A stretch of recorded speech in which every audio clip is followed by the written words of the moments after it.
você, telespectadora. Olá, você, telespectador da TV Cultura. A partir de agora, você acompanha a edição do Opinião Litoral desta quarta-feira, 31 de maio, data limite para a entrega do Imposto de Renda 2023. Você vai ter comentários, análises das notícias, da situação da saúde, principalmente na nossa região, pelo médico Benjamin Rodrigues Lopes e pelo advogado e jornalista Marcelo Pavão. E a gente recebe com muito prazer hoje aqui o secretário de Saúde de Santos, Adriano Catapreta. Vamos começar conversando com o Adriano. Santos tem dinheiro para pagar o piso nacional da enfermagem, Adriano? Boa tarde. Boa tarde a todos. Para mim é uma honra estar aqui com vocês hoje. Santos tem sim, e Santos, inclusive, sempre foi inovador nesse sentido, né? O salário da enfermagem em geral em Santos sempre foi maior que o piso, é maior do que as empresas privadas da região e é o maior da região. Então, assim, a gente sempre preza pela enfermagem. Enfermagem é algo, né, Benjamin, mais importante na nossa saúde, é a massa trabalhadora da nossa saúde. Então, assim, a gente tem que cuidar com carinho da enfermagem. Você confirma isso, Benjamin? Boa tarde. Boa tarde. Se tem dinheiro ou se é a importância? Se paga mais que o piso. Os dois. Então, eu acho que se tem dinheiro. Se tem dinheiro ou não, é uma discussão que o secretário tem que fazer com o secretário de Finanças e principalmente com o prefeito Rogério. Mas qual é a importância dessa discussão? Nós estamos no final de uma pandemia que nos últimos 3 anos colocou em risco a vida da população do mundo. Não estou falando nenhuma novidade. A profissão que mais perdeu pessoas para a pandemia foi os profissionais de enfermagem. Eles deram literalmente a vida por mim, por você, por todos nós que sobrevivemos e, infelizmente, por aqueles que não sobreviveram. Eu sempre conto que eu tive uma Covid grave, não cheguei à UTI, mas fiquei muito mal internado, até brincando que eu fiz testamento e tudo mais. Quem ficou do meu lado foi a enfermagem. Aí, naquele isolamento do hospital, elas cuidaram, elas medicaram e elas confortaram. Pagar o piso é uma obrigação moral. E eu sempre falo, Adriano, que assim, se eu pudesse, eu faria um monumento na cidade à enfermagem. Quando o prefeito anunciou o monumento ao Pelé, justo, mas acho que a gente tem que homenagear muito mais. Esse piso é o começo de uma valorização. Hoje, também tem em discussão a questão da carga horária dessas profissionais, as 30 horas.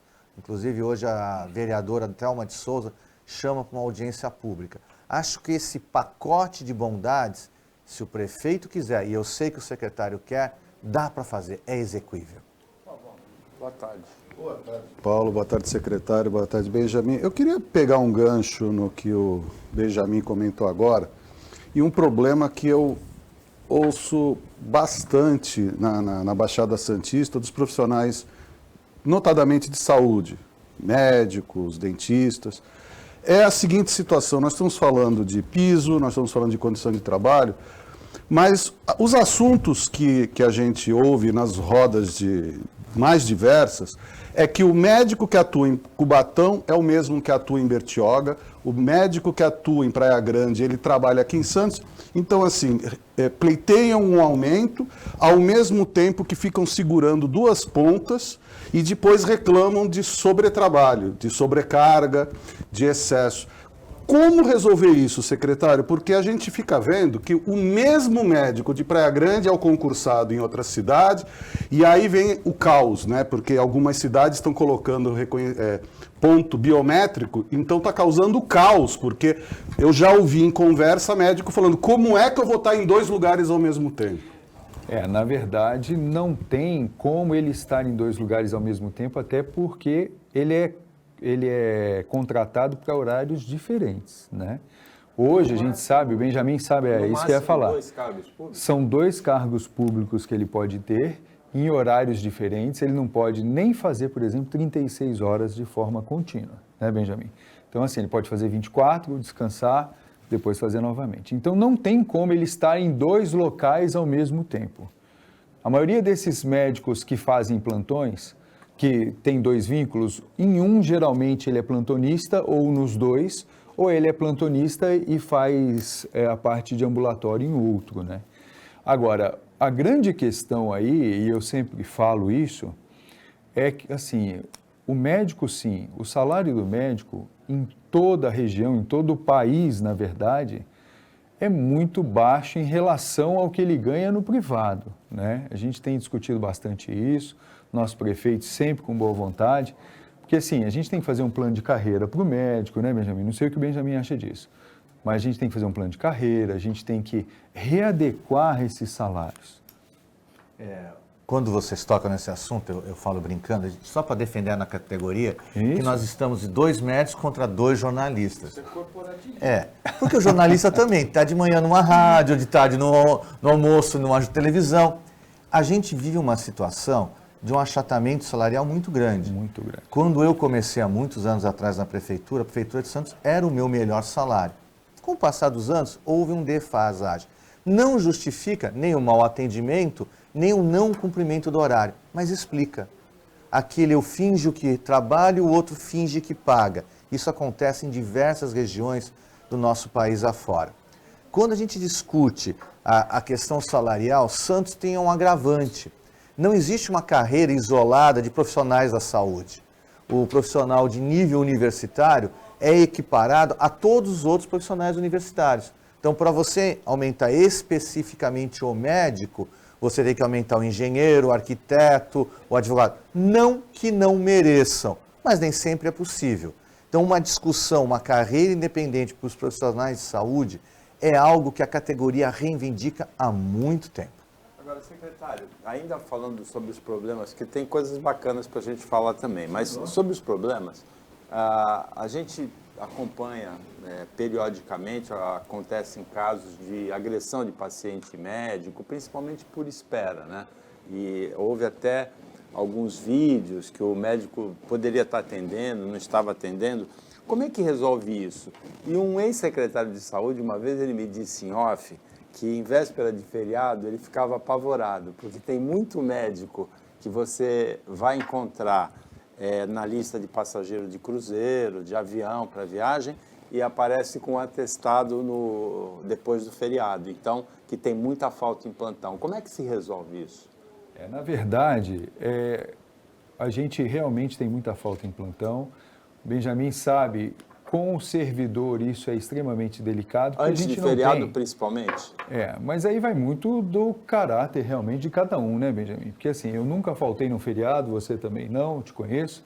Então assim, vai muito da pessoa. Agora, no serviço público a gente tem um problema muito sério, que eu não consigo ter o médico que a gente chama de coringa. Se um falta, se ele não avisa com antecedência, eu não consigo colocar outro no local.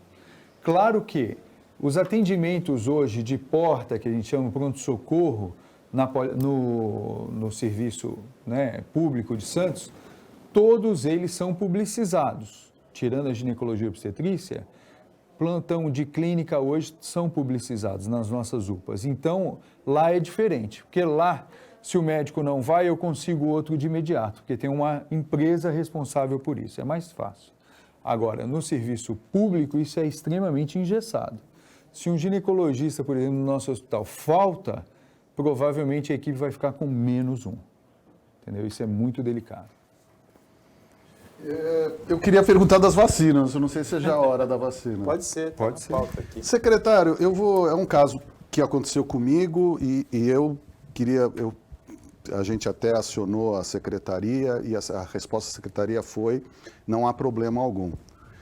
Mas o caso tópico é o seguinte: eu tomei as 5 vacinas contra a Covid aqui em Santos, sendo 3 no Rebouças, uma na Igreja Universal em frente ao Extra e a última tomei na Policlínica da Policlínica da Conselheiro Neves. Aí eu fui à Policlínica do Imbaré.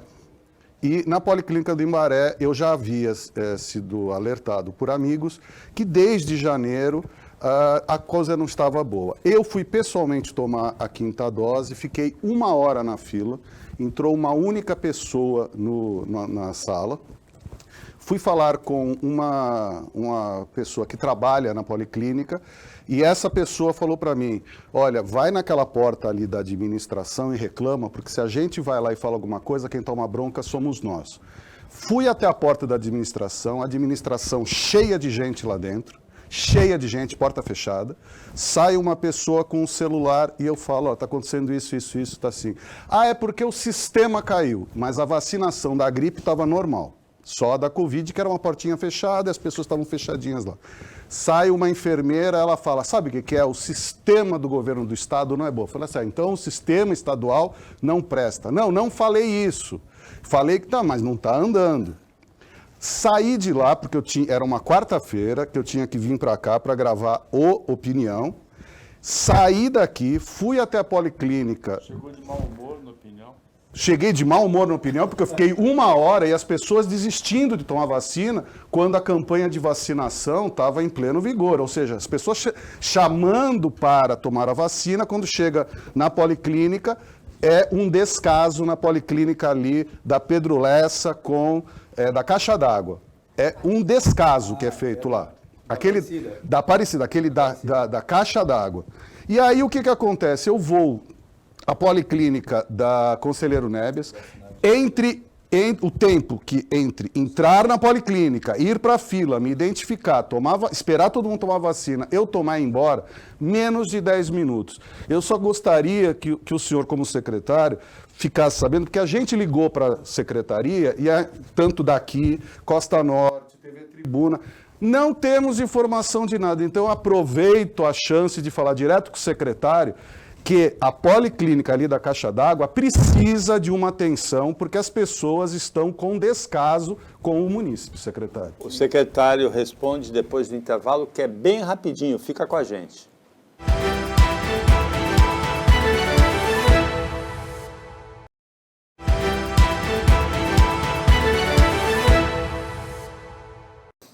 Voltando com a opinião litoral desta quarta-feira, o Benjamin Rodrigues Lopes, médico, o Marcelo Pavão, jornalista, advogado, comentam e o secretário Adriano Capta Preta, de Saúde de Santos, é o convidado.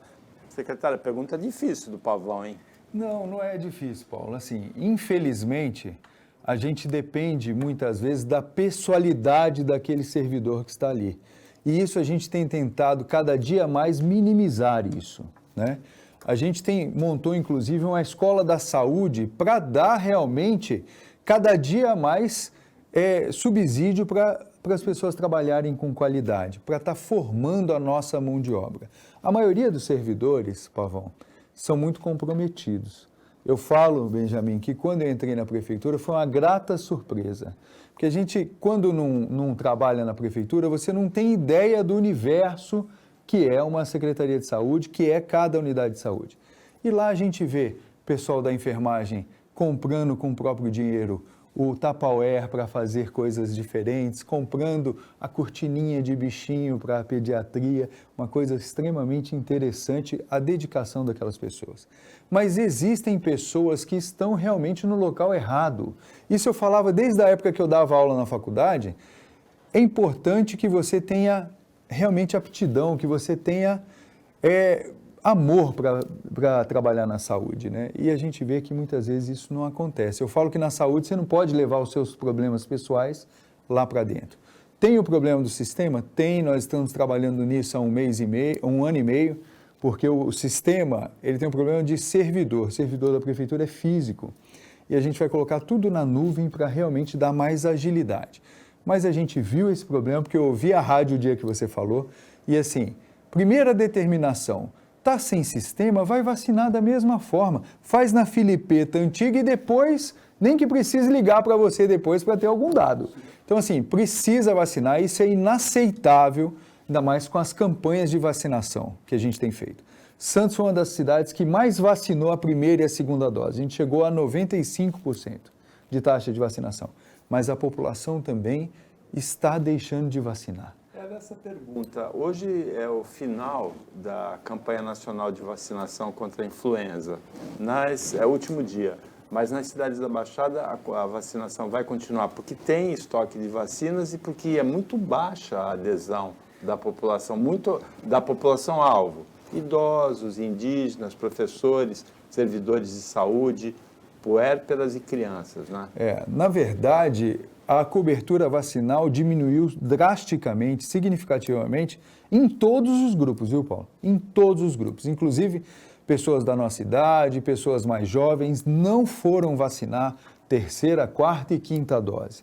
A bivalente, até pouco tempo, semana passada, estava em 55%, 56%. A da gripe não está muito diferente disso. 42%. E a gente quer realmente que chegue, o ideal era 100%, mas pelo menos acima de 90%, 95%. Nosso patamar ideal é acima de 95%. E as pessoas têm que ver, Benjamin está aqui, pode falar isso, que assim, a vacina é saúde, vacina é prevenção. A medicina mudou totalmente a partir do momento que surgiram as vacinas. E outra coisa, as pessoas muitas vezes no começo foi uma vacina feita de forma extremamente rápida, mas que mostrou eficácia. A nossa situação há 1 ano e meio, 2 anos atrás era completamente diferente. Então te peço desculpas, Pavão, e peço desculpas a toda a população quando isso ocorre. E o segredo, Pavão, realmente a gente precisa, eu falo para todo mundo, eu preciso das ouvidorias, né? E eu gosto de ir nas unidades sem avisar, porque eu preciso saber o que está acontecendo. Uma coisa legal também que nós implementamos aqui foi o seguinte, colocamos um conselho local em cada policlínica. Por quê? Porque eu quero realmente saber o que está acontecendo de errado. Porque o funcionário muitas vezes não vai me contar o que está acontecendo, mas o conselho local vai. Então a gente fez eleição em 32 unidades, que são as policlínicas, todas elas têm um conselho local para reclamar, para mostrar o que está acontecendo. E queria parabenizar a Poli do Gonzaga aí, né, Benjamin? Porque fez um trabalho excelente aí. Agora, Benjamin, na tua... fazer um concerto. Conselheiro Neves. Desculpa, Conselheiro Neves. Não que a do Gonzaga também não seja boa, mas nesse caso... quando chegar lá para trabalhar, como é que é isso aí, Benjamin? E como a policlínica, o Marcelo reclamou, não é do Embaré, é da Pedro Lessa. Agora, que é da Aparecida. Benjamin, na tua área, que é a da obstetrícia, ginecologia, o acompanhamento da gestante e o acompanhamento depois da puérpera, né, da criança até 1 ano, é muito importante. Um dos melhores indicadores de saúde no mundo é a mortalidade infantil. Santos tem os melhores números da história de Santos atualmente na questão da mortalidade infantil, que mostra que, de uma certa maneira, esse trabalho está sendo feito com eficiência, porque é muito importante o acompanhamento. Nessa semana, Bertioga anunciou um acompanhamento virtual, né? Um acompanhamento digital das gestantes e puérperas. Já tem em Santos? Como que é feito em Santos? Deixa eu começar aqui assim. Hoje nós vamos observar assim, como um está puxando o lado para o outro. Assim. O secretário esperto puxou o saco do nosso mediador, nossa âncora, quando falou que era da mesma idade. Então eu falei, não, ele é um pouco mais velho. E eu agora vou fazer o mesmo com o secretário. Paulo, Pavão, é assim, a gente pode falar sério, pode brincar. Eu sempre vou no meio do caminho. Existem 3 coisas que impactam a expectativa de vida de um ser humano. Primeira, sem dúvida, foi água tratada, esgoto tratado. É a grande revolução. Em seguida, vacinação. A nossa espécie conseguiu erradicar uma doença terrível no mundo. Acabou a varíola.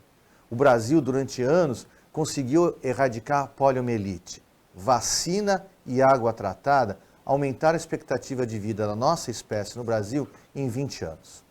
A terceira perna desse tripé é a mortalidade infantil.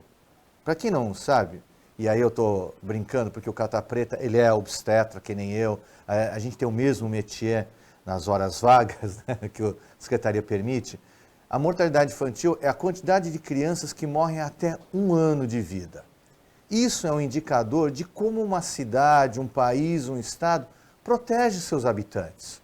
Crianças que vivem bem esse primeiro ano de vida vão ser bons cidadãos.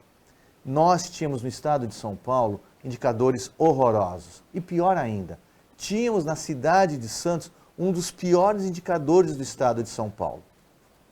Quando eu vi isso na pauta, eu falei, não, isso daí é para o Cata Preta poder nadar de surf. Porque eles conseguiram um feito histórico. Pela primeira vez, ou este ano, é o ano que menos crianças morreram na primeira fase, no primeiro ano de vida. A mortalidade infantil caiu.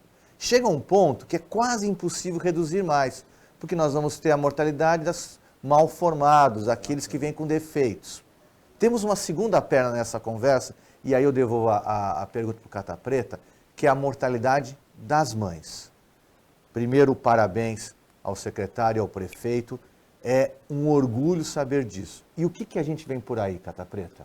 Na verdade, falando, né, dos nossos ex-secretários, começou lá com o Calvo, né, Fábio Ferraz depois, e a gente tem investido muito nisso. E eu falo que eu sou técnico, né? Eu gosto muito de técnica. Então, tudo na secretaria hoje tem estatísticas e tudo é avaliado semanalmente para ver o que está acontecendo. Eu preciso saber o que está acontecendo. No caso da mortalidade infantil, a gente avalia cada caso ruim que a gente teve, cada insucesso que a gente teve. Porque aí eu preciso ver o que eu poderia ter mudado e o que eu não poderia ter mudado. O Benjamin levantou um dado muito importante, que é o seguinte, eu falo até, Benjamin, que deveria estar fora do índice de mortalidade porque eu não tenho o que fazer, que são os mal formados. Muitas vezes mal formados têm patologias que são incompatíveis com a vida. Quando aquela mãe está gestante, ela já sabe que ou vai nascer prematuro e não vai sobreviver, mesmo que nasça na época correta, não vai sobreviver. Mas esses casos eu não consigo mudar. Agora, os casos evitáveis que a gente chama, a gente tem que trabalhar muito e tem trabalhado muito. Mãe Santista é um sucesso, ela cuida dessa mamãe, desse feto, desde o beta-HCG positivo até 2 anos de idade. E fazer também o pré-natal do marido faz toda a diferença. Uma das coisas também que a gente trabalha muito, incansavelmente, que é um problema de saúde pública, é a sífilis. Eu falo que hoje a gente vive um momento de libertinagem que é absurdo, chega a beira a loucura. Então, os números de sífilis aumentaram significativamente. Então, a gente tem uma comissão só para tratar da sífilis, porque, assim, é um caso grave que é uma das coisas que impacta. Outra coisa que nós vamos lançar agora, nosso prefeito vai lançar, que é, não sei o nome ainda do programa, mas é um programa focado na prematuridade. O que aconteceu, como nós vamos trabalhar em cima disso para evitar que cada caso tenha um sucesso. A opinião volta depois do intervalo. Vou falar.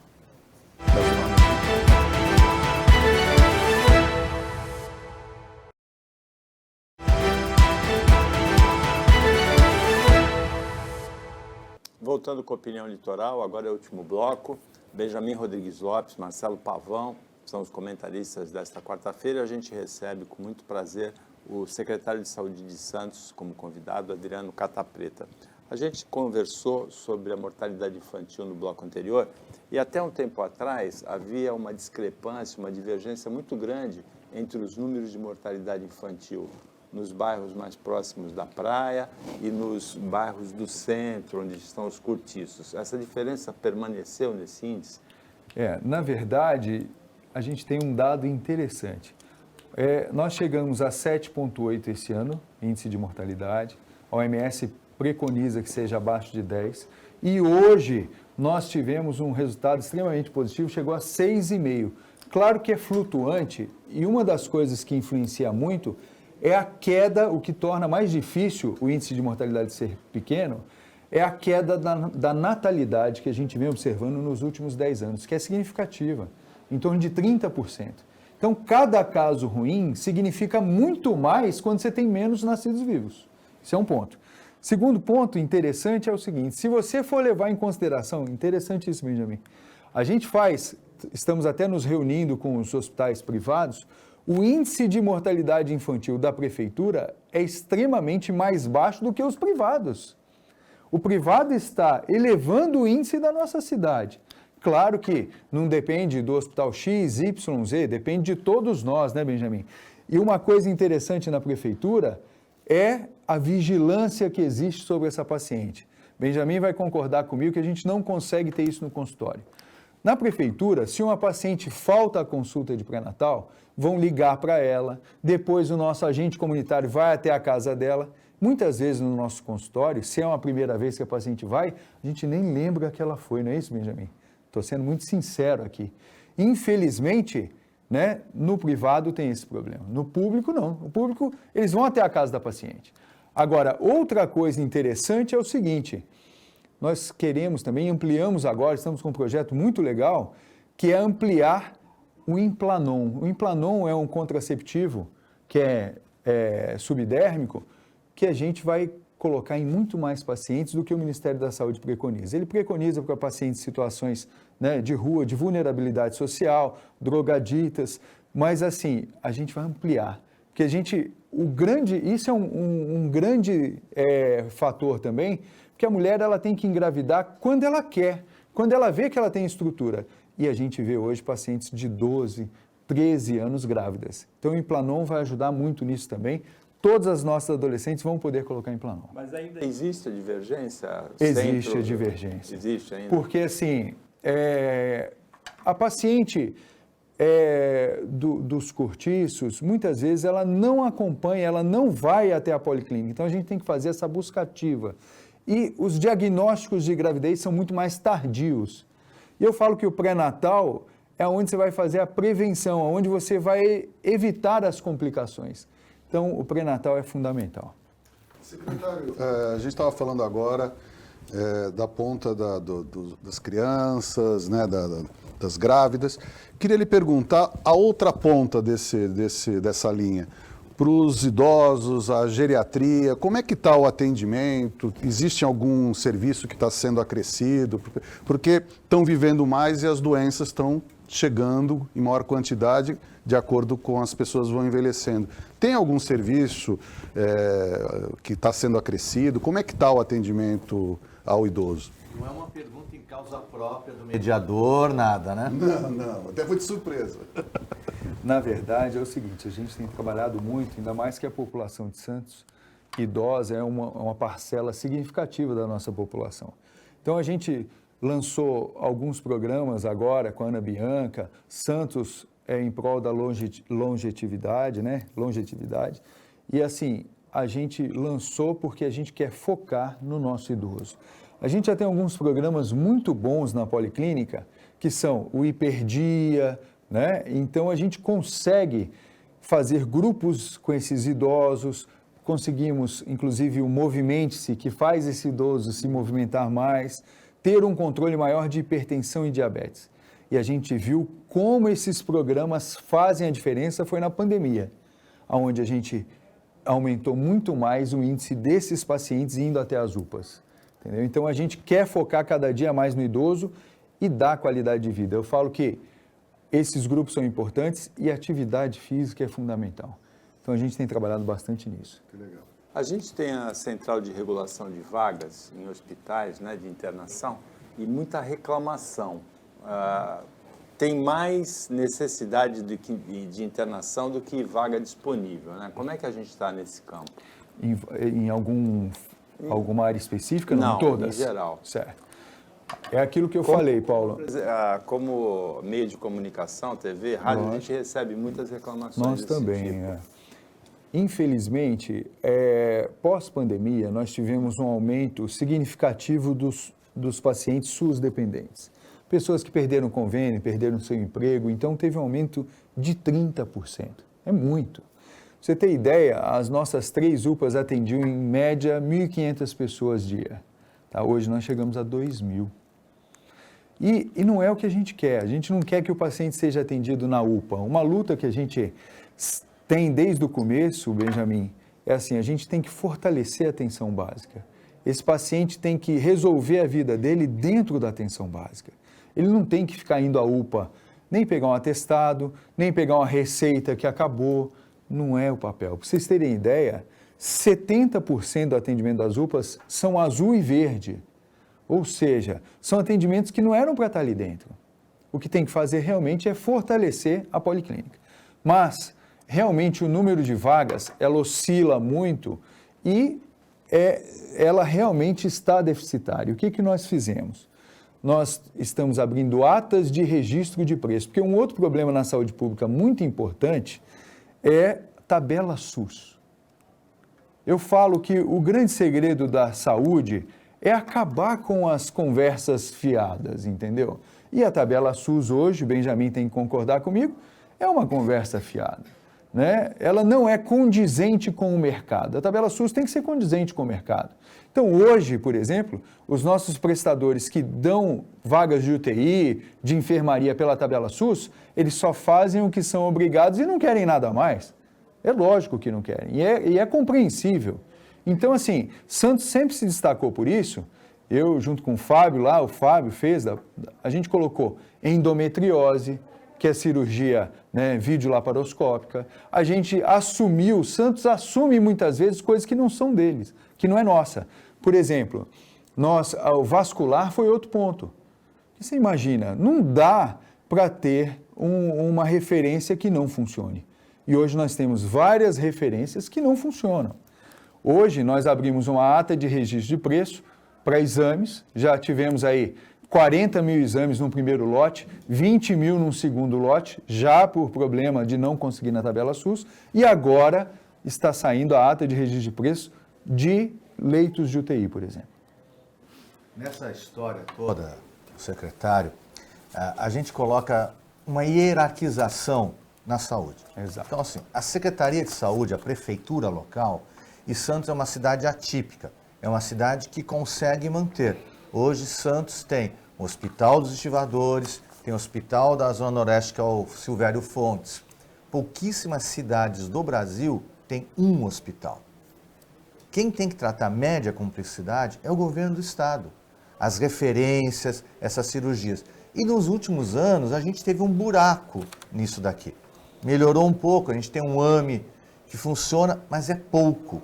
O AME aqui de Santos atende não só Santos, quanto outras cidades. O terceiro ponto dessa conversa é o governo federal. A tabela SUS não é corrigida, salvo engano, o último pequeno aumento foi no governo Dilma. E lá se vão quase 100% de inflação nessa brincadeira. Sobra é que Santos ainda tem o benefício dos prestadores filantrópicos. Santa Casa de Santos, que segura uma grande parte do problema. Mas essa conta não fecha. Enquanto os 4 entes não sentarem, conversarem e cada um assumir os seus problemas, é o coitado do secretário que leva na cabeça, porque tudo é a Secretaria de Saúde. Mas quando você não tem uma vaga da UTI, é o governo do estado. A central de regulação é estadual, o CROSS. Não quer dizer que seja uma grande maravilha a Prefeitura de Santos, que tem seus defeitos, Lógico. mas que tenta fazer uma caminhada. Acho que o secretário aborda muito bem. O sistema de informática hoje da Prefeitura é um sistema complicado. Eu sou trabalhador da saúde, é difícil, o sistema é lento, causa desconforto. Nós temos equipes que estão soberbadas. A gente está brincando, e a história da vacina estava me segurando para falar isso, as equipes de enfermagem estão há 3 anos vacinando que nem louca. Outro dia eu participo do grupo do WhatsApp da minha policlínica e aí chegou a notícia de que é para vacinar todo mundo que aparecer da influenza, aí todo mundo, não vai acabar. Claro, eles são seres humanos, eles estão no seu limite, mas a gente tem que ter esta caminhada. Acho que quando o secretário fala sobre a questão da terceira idade, nós temos sempre que manter esta roda girando. A cidade hoje é um palco de obras. E na saúde? O que vem de concreto? Vai ter novas unidades? Nós vamos reformar o Hospital da Zona Noroeste? Exato. Então, na saúde, eu falo que assim, a pandemia atrapalhou os 2 anos, porque nós tivemos que fechar, inclusive, alguns atendimentos eletivos, porque eu não tinha certeza se ia ter leito para o paciente com Covid. Santos foi a única cidade que não faltou leitos. Mas, para vocês terem ideia, nós aumentamos de 96 leitos de UTI para mais de 250. Então, algo assim, extremamente significativo. Ninguém, e até ruim falar isso, mas ninguém morreu sem leito, né? Que a gente costuma falar. Todo mundo teve assistência. Só que isso tem um custo. Não foi um Amazonas aqui. Esse custo, delay aí nas cirurgias eletivas, nos procedimentos ambulatoriais, nas consultas, é extremamente significativo. E a gente foi trabalhando em cada ponto. Pra vocês terem ideia, o Ambesp da Zona Noroeste, Benjamin, ele atendia 6.000 pessoas mês. Nós ampliamos, foi para 11.700. Então, assim, quase dobrou, com o mesmo número de funcionários que a gente tinha lá, só reorganizando algumas coisas. E a gente está trabalhando muito agora para novas unidades. Eu acho que era muito mais importante realmente organizar a casa, fazer todos os... Eu falo que na medicina a gente tem que ter os protocolos. Tudo tem que ter protocolo para ver como funciona da melhor forma. E agora nós estamos trabalhando atrás, correndo atrás para novas unidades. Da Vila Gilda vai começar, do estuário já começou, deve entregar no final do ano do estuário. E nosso prefeito tem conseguido alguns trinques, isso vai ajudar bastante. Porque quando é uma obra nossa, ela é muito mais lenta, tem todo o processo de licitação e etc. Mas nós estamos procurando alguns terrenos também, porque a nossa cidade tem esse problema ainda. Eu não consigo terreno, por exemplo, lá no Morro do Zé Menino, na Penha, tem algumas unidades que eu vou e eu fico triste, eu falo, eu tenho que mudar essa unidade daqui. Mas na Penha eu não tenho terreno, Benjamin. Né? No Zé Menino é difícil conseguir um terreno, no Marapé está difícil e a gente está correndo atrás. Então, assim, tem várias unidades para saírem. Uma que já saiu foi o CAPS Álcool e Drogas, não sei se você chegou a ver. A gente tinha um CAPS Álcool e Drogas lá na Silva Jardim que não estava adequado. E ele mudou de lá, foi para o lado da Beneficência Portuguesa, inclusive até o final do ano vai virar 24 horas.